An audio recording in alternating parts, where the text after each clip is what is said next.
ఊరు నుంచి బయలుదేరిపోయాం కదా, ఇదే లాస్ట్ షాట్ అండి. బస్సు దిగిన తర్వాత ఇంకా షేర్ ఆటో ఉంటుంది ఇంటికి వెళ్ళాలంటే, ఇంకా అది ఎక్కి కూర్చున్నాము. వెతకపోయే తీగ కాళ్ళకి తగిలినట్టు ఇక్కడ చూడండి మొక్కలు ఎంత బాగా కనిపిస్తున్నాయో. కొన్ని ఫ్లవర్స్వి కూడా ఉన్నాయి. ఎప్పటి నుంచో తీసుకోవాలని డ్రీమ్, కానీ ఎక్కడ దొరకదు నాకు దగ్గరలో. ఇంకా బస్ స్టాండ్కి దూరం ఉంటుంది నర్సరీ, అంత దూరం ఏం నడుస్తామని ఇంకా తీసుకోలేదు. ఎప్పుడైనా అడిగితే మా వారిని ఇది మన మీ సొంత ఇల్లా అంటాడు. సొంత ఇల్లు అయితేనే తింటానమా లేకపోతే తింటలేమా అని నేను. ఇంక ఈ గొడవ ఎప్పటికి ఉండేదే. కానీ ఇంకా ఊరు నుంచి వచ్చేటప్పుడు ఒట్టిగా ఎలా వస్తాము. ఇంకా ఇవైతే ఫ్రిడ్జ్లో 3 టమాటాలు ఉంటే అవి కట్ చేశాను. అత్తమ్మ ఇంతకుముందు ఎగ్స్ చూపించాను కదా, అవి 4 ఎగ్స్ బాయిల్ చేసి పెట్టేసింది కవర్లో. పోయినాక పిల్లలు ఆకలి అంటారు అనేసి పెడితే, ఇంకా అదే 4 ఎగ్స్ని టమాటో ఎగ్ కర్రీ చేస్తున్నాను. ఇంకా ఈ సంచిలో అయితే అత్తమ్మ కొన్ని పంపించినవన్నీ ఉన్నాయి, అవి మీతో షేర్ చేసుకుందాం అన్నట్టు తీస్తున్నాను. ఎంతకీ ముడి రాదు అసలు. పొద్దున 3కి ఏమో వేసిన ముడి, అదే మధ్యాహ్నం 3కి వేసింది, నైట్ 8:30. ఇప్పుడు ఇప్పుతున్నాను కదా, పట్టుకొని బాగా టైట్ అయిపోయింది అనమాట.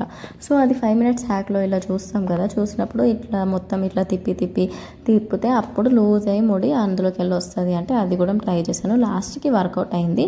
కానీ టైం టేకింగ్ ప్రాసెస్ అనమాట. సో అదనమాట. అండ్ ఇంకా ఇందులో కొన్ని ఏమేమి పెట్టిందంటే పచ్చడ.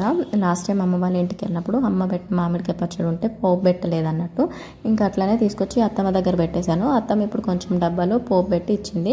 ఇంకా దాంతోపాటు కొంచెం నిమ్మకాయ పచ్చడి కూడా పోపు పెట్టి ఇచ్చేసింది అనమాట. ఇంకా ఇవైతే వడియాలు, అమ్మ కొన్ని వడియాలు చేసింది. ఈ కవర్లో ఉన్నవి ఎల్లో పాపడ్స్ ఉంటాయి కదా అవి. ఇంకా ఇవైతే శనగలు వేయించి పెట్టేసింది అత్తమ్మ, మా వారికి ఇష్టము.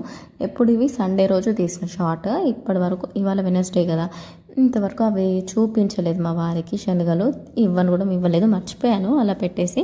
ఇంక ఇవి 2 చపాతీస్. ఆ రోజు మార్నింగ్ బ్రేక్ఫాస్ట్కి చపాతీ పప్పు చేసుకున్నాము. ఇంకా తిన్నాక ఇంకా 2-3 మిగిలితే అవి కవర్లో వేసి ఇచ్చేసింది అత్తమ్మ. ఎందుకంటే పిల్లలు ఇంట్లో ఏం లేనప్పుడే ఆకలి అంటారు కదా, అందుకనే. ఇందాక చెప్పాను కదా, 2 పచ్చళ్ళు పెట్టింది, ఇంకొన్ని కూరగాయలు. మాకు ఇక్కడ మార్కెట్ అంటే ఫ్రైడే రోజే కదా, మీకు తెలిసే ఉంటుంది నన్ను ఫాలో అయితే. సో ఫ్రైడే మార్కెట్ అంటే ఇంకా అప్పటివరకు ఏం దొరకవు కూరగాయలు. వెళ్ళాలంటే మళ్ళీ మెట్పల్లికి వెళ్ళాలి. సో అందుకనే ఇక్కడే ఇంకా మంచిగా మా అమ్మాయి తీసుకొచ్చిన కూరగాయలు సగం ఇటే పెట్టేస్తుంది అత్తమ్మ. ఇంత పెద్ద సొరకాయ నేను ఏం చేసుకోవాలి. సొరకాయ కర్రీ వండితేనేమో తినబుద్ది కాదు. సొరకాయ పప్పు ఇద్దామా అంటే మా వారి కాలికి కొంచెం అదైందనమాట, పప్పు తినద్దు. సో అందుకనే ఇంకా అది అలానే ఉండింది.